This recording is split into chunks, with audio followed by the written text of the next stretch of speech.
Ang Biblia ay naglalaman ng mahigit 31,000 verses, ngunit ang salitang Trinity ay hindi mababasa sa Biblia.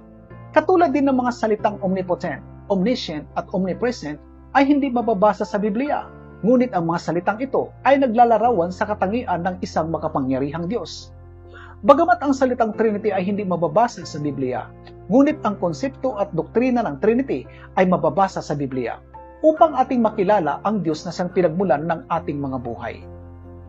Ang salitang Trinity ay nahati ito sa dalawa. Itong tri or trio, ito ay galing sa salitang tatlo. At itong niti ay nanggaling sa salitang unity na ang ibig sabihin ay pagkakaisa. Kung kaya't ito ay tinatawag na Trinity dahil ang tatlo ay iisa. Ngayon ang tanong, ito ba ay mababasa sa Biblia? Ayon sa aklat ni Juan, tatlo ang nagpapatotoo sa langit, ang Ama, ang Salita at ang Espiritu Santo.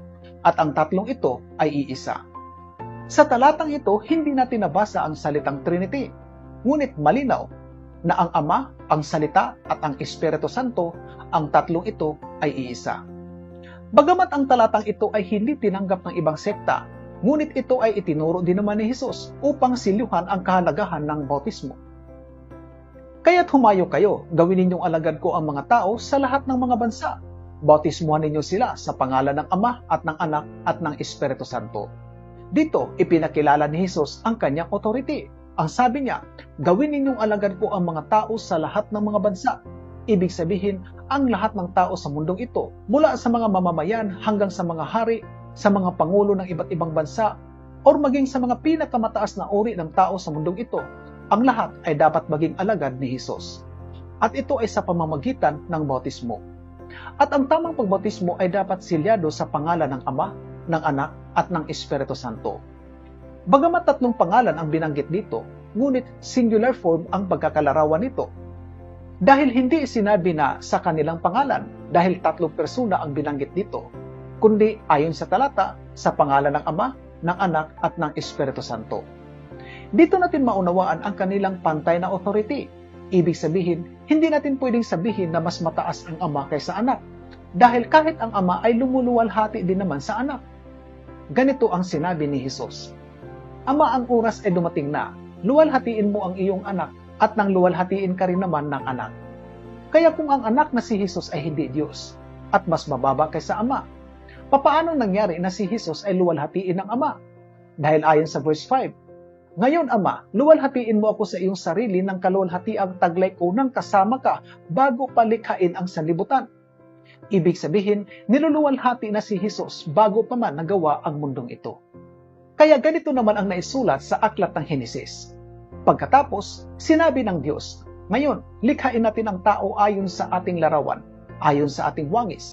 Nilalangan ng Diyos ang tao ayon sa kanyang larawan. Sila'y kanyang nilalang na isang lalaki at isang babae. Kung napapansin natin, ang talatang ito ay gumagamit ng plural form para ilarawan kung paano nilikha ng Diyos ang tao ayon sa kanyang wangis. Ayon dito, sinabi ng Diyos na likhain natin ang tao ayon sa ating wangis. At nang ipinakilala na ang Diyos na siyang lumikha ng tao, ay hindi na plural form ang ginamit, kundi ito ay singular form na.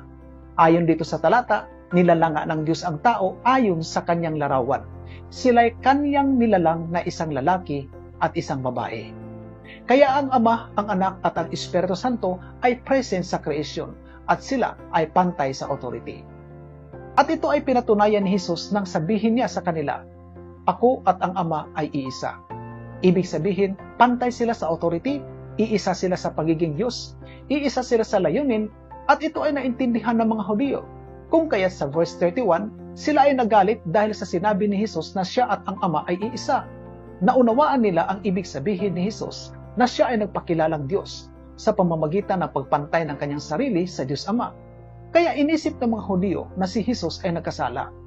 At gusto nila itong batuhin sa salang pamumusong. Ngunit malinaw sa Biblia na si Jesus ay hindi nagkasala. Ni wala kang masumpungang daya sa kanyang bibig. Siya ay puspos ng biyaya at katotohanan. Kaya anuman ang sinabi ni Jesus patungkol sa kanyang tunay na anyo, ito ay totoo at dapat tanggapin sapagkat ito ay nagmula mismo sa bibig ni Jesus at ito ay naisulat sa Biblia. Kaya ang konkretong doktrina ng Trinity na tumutukoy sa tatlong persona ng Diyos ay naisulat sa Biblia para ating makilala ang Diyos na siyang pinagmulan ng ating mga buhay. Kaya sa tuwing may mga relihiyosong pagtitipon, lagi nating maririnig ang talatang ito, ang biyaya ng Panginoong Hesukristo at ang pag-ibig ng Diyos at ang pakikipisan ng Espiritu Santo ay sumasa inyo nawang lahat.